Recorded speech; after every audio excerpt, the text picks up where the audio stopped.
Well, Edmonton's pro soccer team is helping to boost the women's game in the province and also in the country. This is pretty cool, actually. FC Edmonton and the Alberta Soccer Association are launching a unique program for young female soccer players.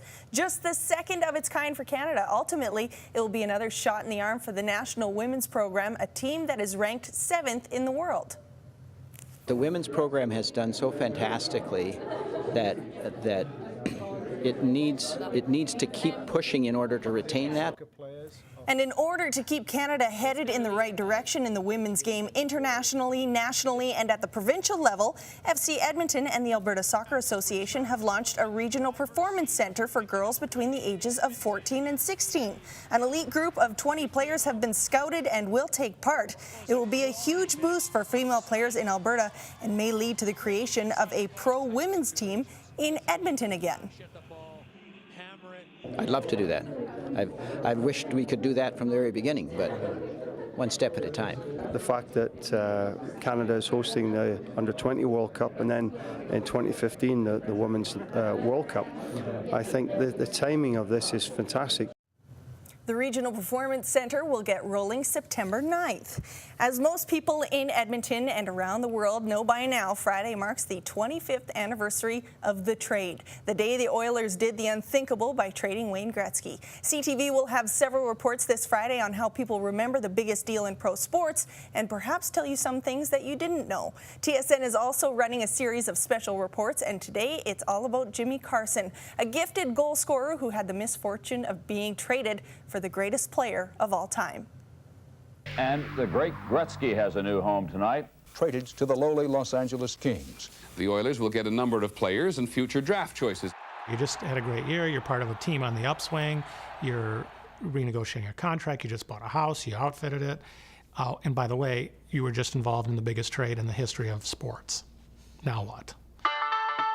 The obvious thing is going to be, are you going to be able to handle the pressure and the comparison for this trade? From my point of view, it's not a very fair question to ask somebody that's coming into the city after being traded for one of the greatest hockey players we'll probably ever see. At the time, Jimmy Carson was one of the most talented snipers in the NHL. Still in his teens in 1988, Carson scored more goals as a teenager than any other player in league history. He also put up 49 goals in his first season as an Oiler, but never really fit in. I think his personality was much different than Wayne, so I don't think he was accepted as a person. They truly grew up together. They were like brothers. They became famous together. They won Stanley Cups together. They were family. And suddenly that family got broken up, and that was a tough pill to swallow. Carson asked for a trade out of Edmonton in his second season as an Oiler. You can see the rest of Dave Naylor's report on TSN tonight. And of course, CTV will have several stories on Friday to mark the occasion, the 25th anniversary of the trade. News out of the Oilers' office today as they signed 18-year-old Jujhar Khaira to a 3-year entry-level contract. The left winger spent last season with the Michigan Tech in the Western Collegiate Hockey Association, where he recorded 25 points in 37 games. The Oilers selected Khaira in the 3rd round, 63rd overall in the 2012 draft. The CFL handed out some fines today for illegal and dangerous plays from Week 6, one of them involving the Eskimos. Hamilton Ticats defensive lineman Brian Bulk was fined for this hit to the head of Esk quarterback Mike Riley during last Friday night's game. Blue Bombers O-lineman Justin Sorensen got it for an illegal block on Monday night. The amounts of the fines were not disclosed. It was exactly 3 months ago that Jay Happ was struck in the head by Desmond Jennings. Comebacker Happ had to be stretchered off and has not pitched for the Blue Jays since.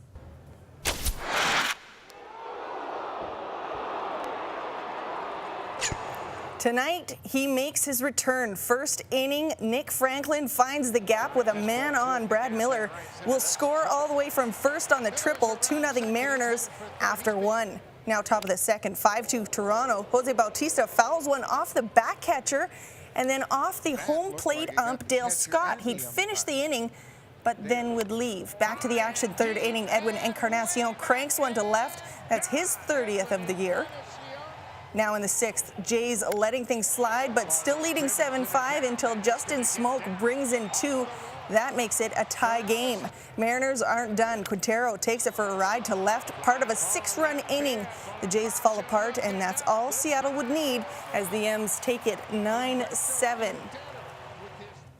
Over to the Rogers Cup, 5 Canadian men advanced to the second round, including Jesse Levine, who is facing some heat in Rafael Nadal. First set, Levine looking to break Nadal in game 1, but Nadal comes back with one of his 3 aces in the match. He'd save all 3 break points he faced. Later in the set, Nadal up 5-2. Levine's forehand is in the net, one of his 20 unforced errors in the first. Nadal breaks it to take the first set 6-2. Second set was all Nadal.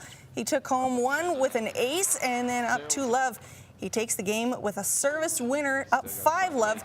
Nadal rips the beauty cross-court forehand. He would sweep the second set 6-0. Levine is eliminated. Elsewhere, Vernon's Vasek Pospisil taking on Radek Stepanek.